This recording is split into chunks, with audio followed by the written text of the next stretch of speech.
2017 question number 6.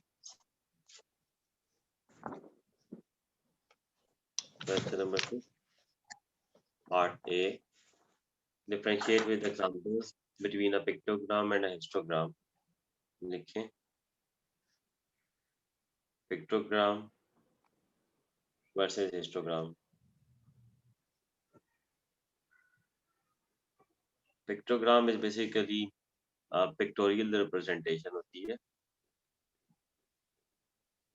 of data.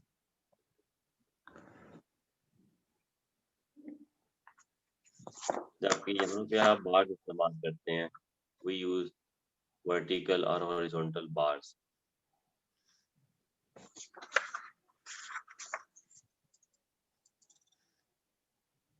With no spaces. मतलब इसमें icons इस्तेमाल करते हैं, शेप्स इस्तेमाल करते हैं to represent data values.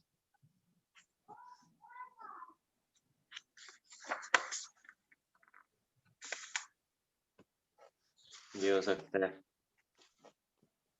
इसकी डायग्राम बनाऊंगा तो थोड़ा आपको वहां से क्लियर हो जाएगा. ये आपके पास ज्यादा अपीलिंग होता है, जबकि ये आपके पास जरा ज्यादा डिटेल्स या कंपैरिजन अगर आपने करना हो, मोर डिटेल्स, या आप कह दें good for comparison. This is histogram is good for comparison अगर आपने दो डाटा वैल्यू को कंपेयर करना है.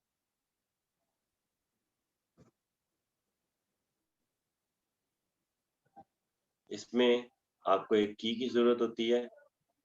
की इज रिक्वायर्ड. की का मतलब मैं अभी आपको डायग्राम में बताता हूँ. इसमें आपके पास की जरूरत नहीं होती. इसमें आपके पास फ्रीक्वेंसीज होती हैं ऑन वाई एक्सिस या एक्स एक्सिस, जिस तरह आप बनाएंगे. Frequencies represent data values.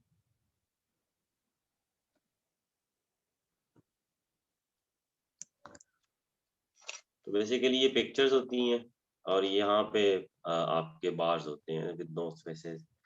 ज़्यादा कंपैरिजन के लिए हम हिस्टोग्राम यूज़ करते हैं. ये ज़रा अपीलिंग होता है, अच्छा लगता है देखने में. इसमें की रिक्वायर होती है, इसमें की रिक्वायर्ड नहीं होती. इसमें फ्रीक्वेंसीज को हम वाई एक्सिस पे रिप्रेजेंट करते हैं. कुछ इस तरह से होगा कि अगर मैंने मेजर करना हो कि आपके पास मैं आपको कहूँ कि ये एक टेबल बना लेते हैं एप्पल्स, ठीक है, और सपोज ऑरेंजेस, और मैं इनकी तादाद लिख देता हूँ कि 20 एप्पल्स हैं, 30 ऑरेंजेस हैं. आप दोनों का हिस्टोग्राम भी बनाते हैं, पिक्टोग्राम भी बनाते हैं. तो ये वैसे डिस्क्रीट डाटा, इसके लिए बार ग्राफ बनता होता है. तब इसका मैं बनाऊंगा पिक्टोग्राम, तो मैं एप्पल बनाऊंगा लाइक दिस, और मैं कहूँगा 1 एप्पल रिप्रेजेंट कर रहा है 10 एप्पल्स को. देखिए ना, पिक्चर को इस्तेमाल कर रहे हैं. 1 एप्पल इज रिप्रेजेंटिंग 10 एप्पल्स, तो 20 एप्पल्स के लिए मैं कितने एप्पल्स बनाऊंगा? 2 सर. 2. इसी तरह एक ऑरेंज को आप बनाइए. आप ये की है, दिस इज द की. ये की है कि 1 एप्पल इज रिप्रेजेंटिंग 10 एप्पल.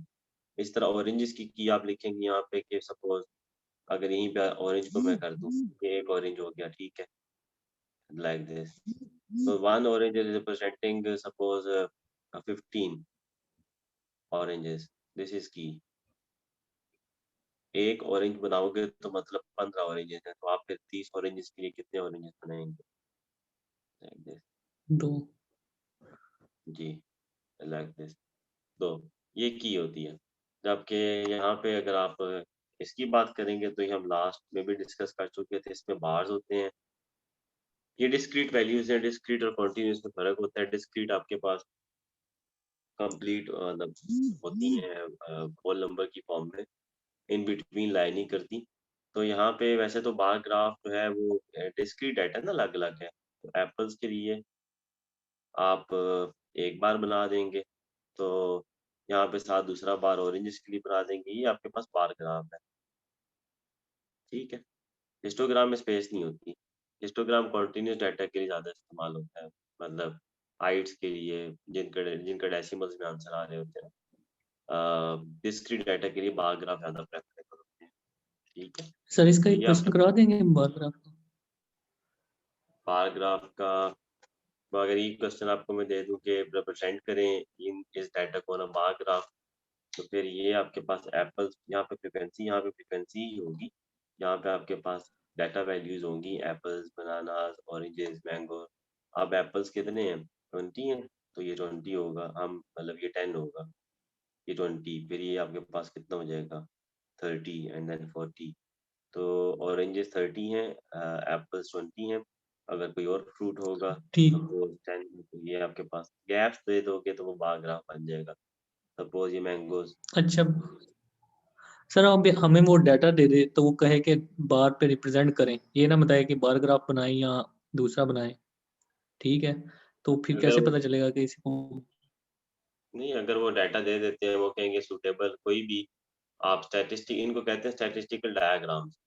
ठीक है, स्टैटिस्टिकल डायग्राम्स का मतलब ये है कि आप कोई सी डायग्राम जिसमें bar graph, histogram, pictogram, pie chart आ सकते हैं, आप अपनी मर्जी से इसको कर सकते हैं। इसको मैं पाई चार्ट में भी कर सकता हूँ, लेकिन वो ज़्यादा मुश्किल है, उसमें एंगल्स निकालने पड़ते हैं पाई चार्ट के लिए आपको। ठीक है, तो यस सर। आपका सिंपल था ना। इससे अगला जो क्वेश्चन है पार्ट बी, वो हिस्टोग्राम का है। ठीक है, तो उसमें हिस्टोग्राम बन रहा है हमारा पार्ट बी के अंदर। तो उसमें आपको ये, क्योंकि डाटा मैंने जो लिया है ये आपके पास जो है वो डिस्क्रीट डाटा है, इसमें इसका हिस्टोग्राम बनेगा तो यहाँ पे गैप ना रखें ना, फिर साथ साथ शो कर दें, साथ साथ शो कर दें एप्पल के बाद ऑरेंज। लेकिन यूजली ऐसे डाटा में हम जो है वो गैप दे के और बार का प्रेफर करते हैं। तो बेसिक डिफरेंसेस में आपके पास दोनों का पर्पस एक ही है, representation of data, graphical representation of data, लेकिन अप्रोचेस डिफरेंट है। पिक्टोग्राम में पिक्चर्स होती हैं, हिस्टोग्राम में बार्स होते हैं। पिक्टोग्राम में आप ज़्यादा कंपैरिजन नहीं कर सकते, हिस्टोग्राम में आप कंपैरिजन अच्छे कर सकते हैं। हिस्टोग्राम से ज़रा ज़्यादा जल्दी आप इंटरप्रेट कर सकते हैं, आपको बाहर से नज़र आता है मतलब एप्पल ज़्यादा है, ऑरेंजेस ज़्यादा है। इंटरप्रिटेशन आसान है ना, जिसका हाइट ज़्यादा है उसकी वैल्यू ज़्यादा होगी। पिक्टोग्राम में आप थोड़ा सारा आपको रीड आउट करना पड़ता है, कि मतलब डाटा वैल्यूज़ को निकालने के लिए आपको थोड़ी मेहनत करनी पड़ती है। इसमें की रिक्वायर होती है, की नहीं होगी तो आपको पता ही नहीं चलेगा कि आपने जो एक ऑरेंज बनाया है, आपको मैं पिक्टोग्राम में ये 2 ऑरेंजेस दे दूँ, मेरे को टोटल ऑरेंजेस कितने थे? 2 ऑरेंजेस आपको मैं दे दूँ, तो टोटल कितने थे? तो आप की देखोगे, की में क्या होगा? एक ऑरेंज जो है वो कितनों को रिप्रेज़ेंट कर रहा है? 5 को, 10 को, 15 को। तो अगर आपको एक का पता होगा ना वो कितनों को रिप्रेजेंट करता है, तो ही टोटल बता सकोगे ना। अगर एक 50 को करता है तो फिर 2 ओरेंजेस किसके इक्वल होंगे? 100 के इक्वल होंगे ना। इसमें की रिक्वायर होती है, इसमें की रिक्वायर्ड होती है। ये डिफरेंस है दोनों। ओके? ठीक है सर। इसकी डेफिनेशन वैसे मैंने लिखवाई थी आपको, बुकिश डेफिनेशन थी। बेसिक कॉन्सेप्ट यही है। यस सर, वो लिखे हुए।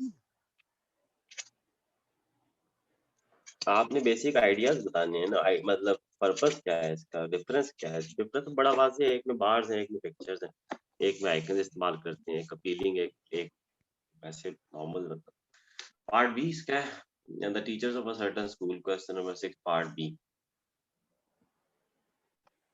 2017। Teachers of a certain school were asked to indicate the average number of hours they spent on marking student assignments each day. The following set of data was obtained. देखें, कोई एक school है, school में teachers हैं, teachers को उन्होंने कहा कि आप ये बता दें कि आप पेपर मार्क करने के लिए कितना टाइम लगाते हैं। एक टीचर ने कहा 6 घंटे लगाते हैं वो, दूसरे टीचर ने कहा कि वो 4 घंटे लगाते हैं, तीसरे टीचर ने कहा वो 3 घंटे लगाते हैं, फिर एक टीचर था उसने कहा 1 घंटे में चेक कर देता हूँ, नेक्स्ट ने कहा 2 आवर्स में, फिर नेक्स्ट ने कहा 2 आवर्स में, next one says he used to do 3 hours, he मतलब स्पेंड करते हैं चेक करने में, next one says he spend 1 hour, 4 hours. इस तरह मुख्तलिफ टीचर्स के ना डाटा दे दिया उन्होंने आपको, कौन टीचर कितने घंटे लगा रहा है। ये अनग्रुप डाटा है, ठीक है, ये अनग्रुप डाटा है, 3 4 देन यू हैव 5 2 2 3। जब आपका डाटा टेबुलर फॉर्म में नहीं होता तो वन ग्रुप होता है। हम अभी इसका फ्रीक्वेंसी टेबल बनाने लगे हैं। फ्रीक्वेंसी टेबल बताता हूँ क्या होता है। 2 3 1 4 2। ये टीचर्स के ना आवर्स दे रही है उन्होंने, कौन सा टीचर कितना टाइम लगा रहा है। तो हर एक डिजिट एक टीचर को रिप्रेजेंट करता है। अब क्वेश्चन है construct a frequency table. Frequency table, x is representing any one of this hour, मतलब 1, x is 1, तो फ्रीक्वेंसी का मतलब है 1 आवर कितनी दफा रिपीट हो रहा है या कितनी दफा आ रहा है, वो फ्रीक्वेंसी होगी। तो देखते हैं 1 आवर मतलब वो टीचर जो 1 घंटे में पेपर चेक कर रहे हैं, 1 2 3 4 चार 5 5 5 नहीं है, तुम्हें सोचे तो बता दीजिएगा। 5 है 5 ना? है सर। ओके, ये फ्रीक्वेंसी है 1 की, मतलब 1 is how many time, 5 time. 2 hours, x is hours, 6 time है, वेरी 6 टाइम है सर, भले 6 टाइम है 2, ठीक है। 3 बता दें। 5 दफा सर। ये फ्रीक्वेंसी टेबल बन रहा है which shows frequencies of each one of them। 4 कितनी 1 2 दफा है? 3 4 दफा है सर। 5 5 1 2 और 2 दफा है सर आई थिंक। बाकी लोग भी देखें, गलत ना हो जाए। और 6 कितनी दफा है? 1 दफा, 1 दफा। टोटल करें इनका, 6 5 11 और 5 16 20 23। गड़बड़ लग रही है मुझे। Yes sir. 26 नहीं वही मैं कह रहा हूँ, टोटल वैल्यू जरा ज्यादा है मुझे लग रही है, यहाँ पे कम आ रही है कि हमने वैल्यू मिस कर दी है। देखें, 1 5 दफा था, 2 6 दफा था, 1 2 3 4 5 7 दफा होगा। 8 दफा है 2। Yes sir. 3 देखें, 1 2 3 4 5 6। 6 अब ये पूरी होगी मेरे पास। आपकी ये वैल्यूज टोटल होनी चाहिए इनके, गिन लेना कितनी है, 1 2 3 4 5 6 7 8 9 10 11 12 13 14 15 16 17 18 19 20 21 22 23 24 25 26। तो अब आपका ठीक है, ठीक है। ये frequency table, this is called frequency table, जो फ्रीक्वेंसीज बता रहा है आपको हर एक आवर की। इस तरह जो टेबल बनेंगे फ्रीक्वेंसी टेबल है। अब वो कहते हैं कि इसको हिस्टोग्राम बनाएं। हिस्टोग्राम इसका कुछ इस तरह से बनेगा। वाई एक्सिस पे आप क्या रखोगे, नॉर्मली वाई एक्सिस पर फ्रीक्वेंसी रखते हैं, ठीक है। नॉर्मली वाई एक्सिस पर फ्रीक्वेंसी, एक्स एक्सिस पर आवर्स। ये 1 आवर है, ये 2 3, फिर ये 4 5 6। अब बार्स बनाने हैं, 1 के ऊपर आप एक बार बना दें। हाँ, यहाँ पे जरा फ्रीक्वेंसी देख लें, आपकी फ्रीक्वेंसी में सबसे बड़ी वैल्यू कितनी है, 8। तो इसको इस तरह एडजस्ट करें कि 8 तक आप पहुंच जाएं, 2 4 6 8, ये ले डिवाइड इस तरह करें ना कि हम 8 तक पहुंच जाएं। अब एक 1 आवर की फ्रीक्वेंसी देखें, वहाँ पे 5 है, तो 1 आवर का जो ग्राफ है और बार जो है वो 5 तक जाना चाहिए, लाइक दिस, ये। फिर जो आवर 2 है उसके फ्रीक्वेंसी 8 है, तो जहाँ पे 1 आवर का बार खत्म होगा वहीं से 2 का स्टार्ट होगा और 8 तक जाएगा। फिर 3 आवर जो है उसका 6 तक जाएगा, फ्रीक्वेंसी देख लें आप। 4 आवर का कहाँ तक जाएगा, 4 तक। 5 आवर का कहाँ तक जाएगा, 2 तक। और 6 आवर का कहाँ तक जाएगा, 1 तक। एक ये ये हिस्टोग्राम है, ठीक है। ये हर एक आवर की आपको बता रहा है कितनी दफा वो आवर रिपीट हुआ, मतलब कितने टीचर्स हैं जो एक आवर को यूज कर रहे हैं चेक करने में। They are 5 teachers, this is 5, this is histogram इस डाटा का, with no spaces in between them, इसमें कोई स्पेसेस नहीं है। ये आपके पास इसका हिस्टोग्राम मान के, how many teachers responded to the survey, कितने टीचर्स थे ये लिखो। 26 पार्ट सी जो है नंबर ऑफ टीचर्स,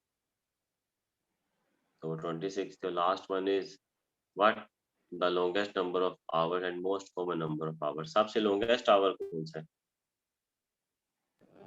वो सबसे 6 ज्यादा है। टाइम 6 है। गैस लोगे?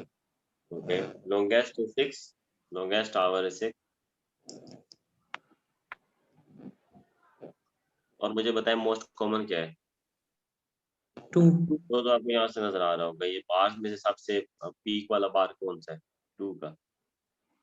और 2 की फ्रीक्वेंसी देख लें 8। तो 8। जिसकी फ्रीक्वेंसी ज्यादा होगी मोस्ट कॉमन होता है ना, कॉमन का मतलब ज्यादा रिपीट हो रहा है।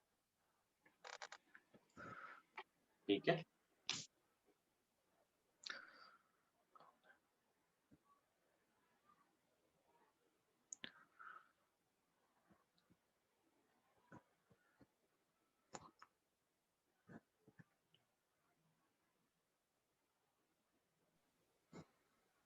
आपको आवाज आ रही थी मेरी? बिल्कुल स्लो आ रही है सर।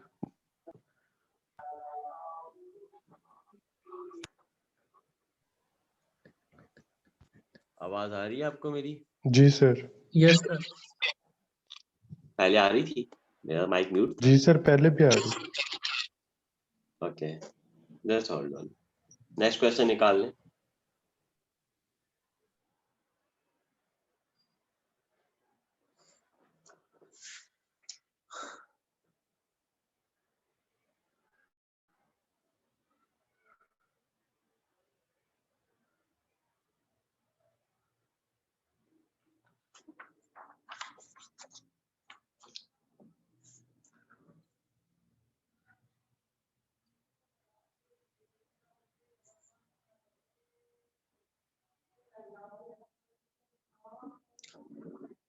सर आपने कहा था कि वो मॉक टेस्ट होना है, तो आपने भेजी नहीं।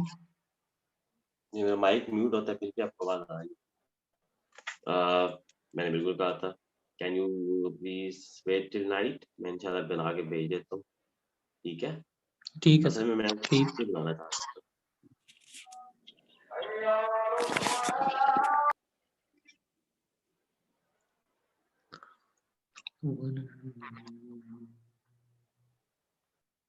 Okay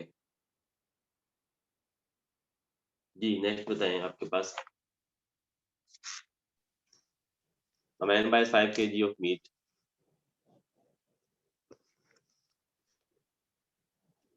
part A. यहाँ पे तो मगरिब होगी है वैसे 10-15 मिनट 20 मिनट हो गए बल्कि आधा घंटा हो। A man buys 5 kg of meat for rupees 500.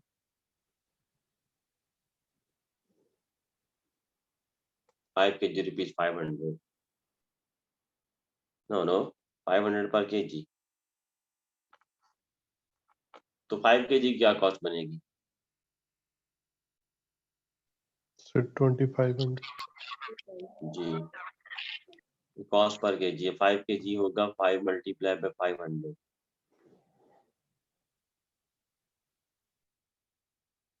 अब वो कहते हैं कि in addition for every kilogram of meat purchased he has to pay consumption tax of 6% on the selling price.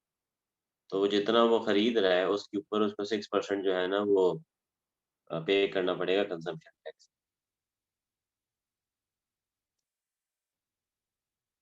वो 6% है टोटल जितना वो पे करता है, तो उसने पे करना है 2500। उसका 6% निकाल लें, 2500 में जमा कर दें। 6% आपने देना है ना इसकी कॉस्ट का। वो 500 1 kg की दे रहा है तो 5 kg की भी देगा 2500। अब ये कंपाउंड मेरा 150 ख्याल में बनता है सर। हम कंपाउंड नहीं कर रहे आप इसमें। कंपाउंड का मतलब है कि ऑब्वियसली ये 6% सर पर केजी 6% 2500 में से निकालना है। ये 25 होगा 6%। जमा करेंगे ना। पहले ओके 6% निकालें फिर जमा करें वापस ना, पहले 6% इसका निकालें। यस सर 150 है 150। I think you are right, it should be 150।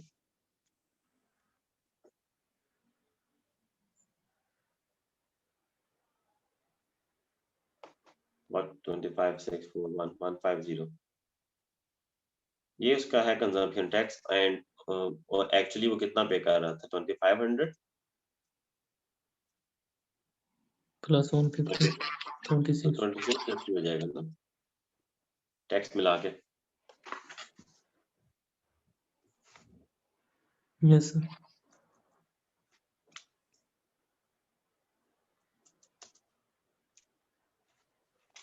Next देखें जी, कोई मसला तो नहीं है इसमें? सर इसमें एक क्वेश्चन है सर। जी बताएं। सर वो समटाइम्स ऐसे क्वेश्चंस आते हैं कि सर वो जो है सर उनकी सर अलग से सबकी करनी पड़ती है परसेंटेज। सर फॉर एग्जांपल जैसे 500 है और सर नेक्स्ट 500 है, उसकी 6% अलग से निकालनी है, उससे आगे जो सर 500 है उसकी 6% निकालनी है अलग से। कंपाउंड इंटरेस्ट का क्वेश्चन है, ठीक कह रहे हैं। उसमें बताए क्या करते हैं, मतलब वो यही है कि आपने इन्वेस्ट किए ₹500 जी सर। बैंक के अंदर और at the rate of 6% interest, rate of interest है कंपाउंडेड एनुअली। इसका मतलब ये है कि आपने 1 साल के बाद, जब आपका 1 साल के बाद आपको कितने पैसे मिलेंगे, 500 में जमा कर दें 6% ऑफ 500, ये होगा 500 जमा, ये हो जाएगा 530। ठीक है, ये हो गया 1 साल के बाद। जी सर। अब दूसरे साल के बाद आप क्या करेंगे, अब जब दोबारा आप 6% निकालेंगे तो इसका निकालेंगे जो इंक्रीज हो चुका है, ये कंपाउंड इंटरेस्ट होता है। अब सेकंड वो आपको अलग अलग करना पड़ेगा। फर्स्ट ईयर के एंड पे आपने निकाल लिया, अब सेकंड ईयर के एंड पे कितना निकालोगे, 6%। अब 500 के नहीं करोगे, जो इंक्रीज हो चुका है इसका 6% निकालेंगे और फिर इसमें ऐड करेंगे। इस तरह वो हर साल कंपाउंड होता जाएगा। इसको कहते हैं कंपाउंड इफेक्ट कहते हैं इसको। जब आपकी ठीक है सर। प्राइस में आपका इंटरेस्ट ऐड हो जाता है और अगले साल वो जो नई प्राइस होती है उसके ऊपर आप इंटरेस्ट कैलकुलेट करते हैं, ठीक है। तो आई थिंक इसमें ये चीज नहीं लागू होती, क्योंकि ऑब्वियस सी बात है कि आप इसको कंपाउंड तो नहीं करेंगे ना कि आप 10 किलो गोश्त तो 5 किलो लो, आपको टोटल प्राइस के ऊपर कंजम्पशन टैक्स पे करना पड़ता है ना, वो वंस होता है, कंपाउंडेड नहीं होता।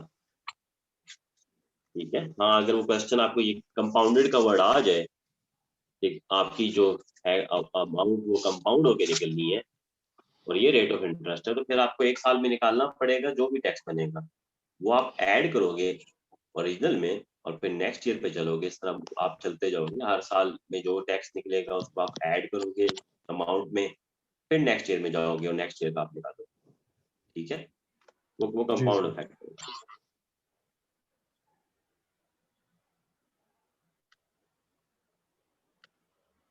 नेक्स्ट देखें, Ali takes B part. It takes Ali 30 minutes to mark a paper. Sir ये तो ठीक है, ये रहने दे। ये मैं बता देता हूँ, थोड़ा सा एक्सप्लेन कर देता हूँ। Aslam needs 25 minutes to mark a paper. Okay, if they both starting marking paper at 10 a.m. 10 बजे शुरू किया। At what time they will finish marking at the same time? 30 और 25 का एलसीएम ले लें, दो भी इसका एलसीएम निकलेगा 150, am I right? 30 और 125, 150, 90, 120, बिल्कुल 150 होगा। जब आप एलसीएम फाइंड करेंगे इन दोनों का, तो एलसीएम निकाल लेते हैं। 5 6 टाइम 35, 5 टाइम 25, तो ये एलसीएम आ गया 6 5 टाइम 30, 30 into 5 150, 150 मिनट्स। 150 मिनट के बाद दोनों दोबारा एक ही पॉइंट पे होंगे, मतलब स्टार्ट कर रहे होंगे पेपर चेक करना। तो 150 मिनट कितना बनता है, 60 minute plus 60 minute plus 30 minute, 1 hour plus 1 hour plus half hour, तो 2.5 घंटे बनते हैं। तो 10 बजे के बाद 10 बजे में आप 2.5 घंटे ऐड कर देना, तो ये कितना हो जाएगा 12:30। 12:30 बजे वो दोबारा जो है एक साथ से पेपर स्टार्ट करना चेक करेंगे इकट्ठे at the same time. Is that okay? बात समझ में आ गई? जी सर। एनीवन?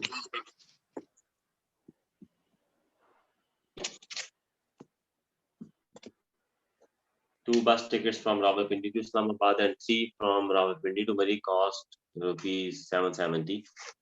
आप रावलपिंडी टू इस्लामाबाद को करें X और रावलपिंडी टू मरी को करें Y। तो रावलपिंडी की कॉस्ट मतलब रावलपिंडी टू इस्लामाबाद x और रावलपिंडी टू मरी y, ये कितना कॉस्ट कर रहे हैं? हाँ, इसमें थोड़ा वेरिएशन है। 2 बस टिकट्स, 2 बस टिकट रावलपिंडी से इस्लामाबाद, x से रिप्रेजेंट कर रहे हो एक टिकट को, तो 2 टिकट को करोगे 2x। और रावलपिंडी से मरी आप टिकट को y से रिप्रेजेंट कर रहे हैं, तो आपके कितने टिकट्स हैं रावलपिंडी से मरी? 3 टिकट्स फ्रॉम रावलपिंडी टू मरी। इन दोनों की मिला के जो कॉस्ट बनती है वो बनती है 770। ओके, द नेक्स्ट इज कि 3 tickets from Rawalpindi to Islamabad. Rawalpindi से इस्लामाबाद टिकट है, एक टिकट है x, तो 3 टिकट होंगे 3x। और रावलपिंडी से मरी जो है वो 2 टिकट है। अब अगली स्टेटमेंट जो दी है 2 टिकट है तो 2y ना, एक टिकट आप y से रिप्रेजेंट कर रहे हैं, 2 टिकट 2y से करेंगे and they both add up to 730. Is that okay? What are the fares for city Islamabad Mari from? कि आपने fares x और y फाइंड करना है आपने। तो ये साइमल्टेनियस इक्वेशन है, आप इसको 2 तरीकों से कर सकते हैं। कोफिशिएंट सेम कर लें, मतलब ये जो आपके 2 है 3 है, ये वेरिएबल के साथ जो नंबर्स हैं दे आर कॉल्ड कोफिशिएंट्स। तो आसान तरीका तो सब्स्टिट्यूशन भी कर सकते हैं, लेकिन इस तरह करते हैं कि x के साथ यहाँ 3 है और x के साथ यहाँ 2 है, तो मैं चाहता हूँ कि मेरा यहाँ पे x के साथ जो नंबर्स हैं वो सेम हो जाए, तब मैं सब्ट्रैक्ट करके माइनस करके इसको कैंसिल कर सकता हूँ। तो 3 जो x के साथ नंबर है यहाँ नीचे, उसको ऊपर मल्टीप्लाई करते हैं सब के साथ, तो 3 into 2 6x, 3 into 3 9y, 3 into 7 70 1 2 3 1 0। Okay, अब ऊपर 2 को नीचे मल्टीप्लाई करना है। नीचे 3 को मैंने ऊपर सबसे किया, अब ऊपर जो x के साथ नंबर है 2 उसको नीचे सब के साथ कर दे 3 2 इंटू 3। ये तरीका सेम करने का, x के साथ अगर नंबर सेम करने, y के साथ भी कर सकते हो ये, लेकिन मैंने x चूज कर लिया। 2 into 3 6, 2 into 2 and 2 into 7 30।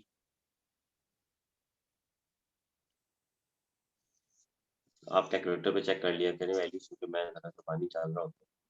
1460 minus कर दें, आप साइन सबके चेंज कर रहा हूँ, अगर ये प्लस है तो माइनस, ये भी प्लस था माइनस हो गया, ये भी प्लस है इसको भी माइनस कर लूँ। Plus 6x minus 6x cut के 9 minus 4 is 5। What is the result of this? ये कितना होगा? 2310 1460। ओके 31 50 81 85 काइंडली कंफर्म करें।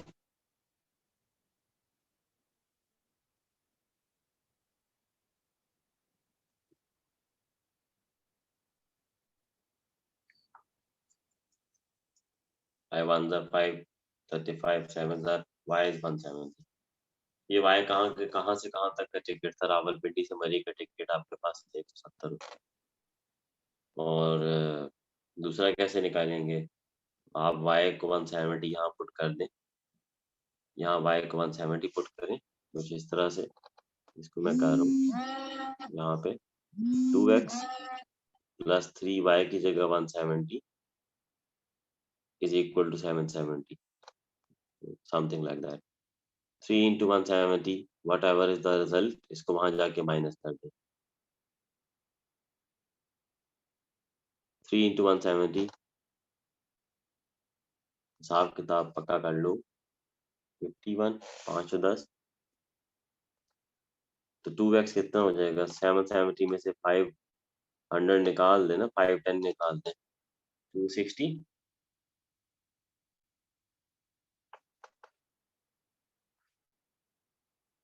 और 250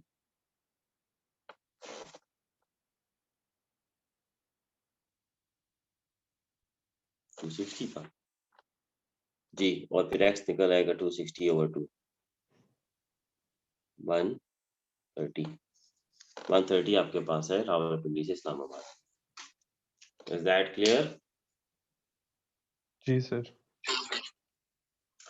Anybody wants to ask any question, please let me know। जी, किसी को कोई क्वेरी है? नहीं सर। साइमल्टेनियस इक्वेशन के इस तरह क्वेश्चन और भी आ सकते हैं। आपने इसमें वेरिएबल को एक को एक्स ले लिया करें, एक को वाई ले लिया करें। जिस तरह मैंने रावलपिंडी से इस्लामाबाद को एक्स ले लिया और रावलपिंडी से मरी को वाई ले लिया। क्वेश्चन 7 पार्ट डी, वो कहते हैं A told B, A B C D. A B को क्या बताते हैं? ए बी को बताते हैं कि जो सी है, ए के जो फादर हैं, ये उनके नेफ्यू हैं। भतीजे को कहते हैं नेफ्यू। ओके, ए किसको बता रहे हैं? ए बी को बता रहे हैं कि जो सी हैं वो उनके फादर के नेफ्यू हैं। तो फिर ये दोनों आपस में क्या होंगे? कजन। ऐसी है ना। अगर इनके फादर सी के साथ इनका मतलब भतीजे का है ताल्लुक, तो जाहिर सी बात है फिर ये इनके बेटे हैं, ये इनके भतीजे हैं, तो ये आपस में कजन होंगे। बिल्कुल सर। Yes sir. डी जो है वो ए के कजन है। डी ए के कजन है, ठीक है। डी भी ए के कजन है। सर फिर सी के भी कजन हुए? नहीं, डी ए के कजन है लेकिन नॉट द ब्रदर ऑफ सी। बड़ा आसान था। देखो मेरी बात सुनो, सी भी ए के कजन है, डी भी ए के कजन है, लेकिन ये दोनों मतलब डी सी के भाई नहीं है। बहन तो हो सकते हैं सर ना। फिर कजन हो सकते हैं। नहीं, सिस्टर तो नहीं, कजन में तो फिर हो सकता है वो डायरेक्टली कजन ना बने ना, वो फिर थोड़ा दूर का रिश्ता हो सकता है। अगर डी सिस्टर हो सी की, अगर डी सी की सिस्टर हो तो कजन तो फिर भी वो एक ही बनेगी ना। जी सर। लेकिन ना सी है, सी जो है वो ए के कजन है। ओके हो गया। अब सी की एक सिस्टर है डी। ओके, तो डी भी ए की कजन नहीं होंगी? जी सर। कजन होंगी ना। देखिए अगर सी ए के कजन है तो फिर सी के जो बहन भाई हैं वो भी तो ए के कजन होंगे। हाँ, उन्होंने क्या है कि भाई जो डी है वो सी के भाई नहीं है, तो सी की फिर सिस्टर होंगी। ऑब्वियस सी बात है, अगर भाई नहीं है तो फिर बहन होगी। भाई नहीं है, ठीक है, तो बहन होगी ना फिर। नहीं समझे बात?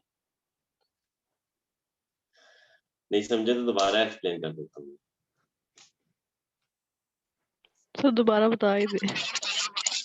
अच्छा मेरी बात सुनो, ये है ए, ये है बी, ये है सी और ये है डी।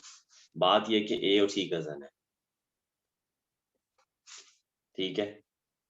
डी और ए भी कजन है,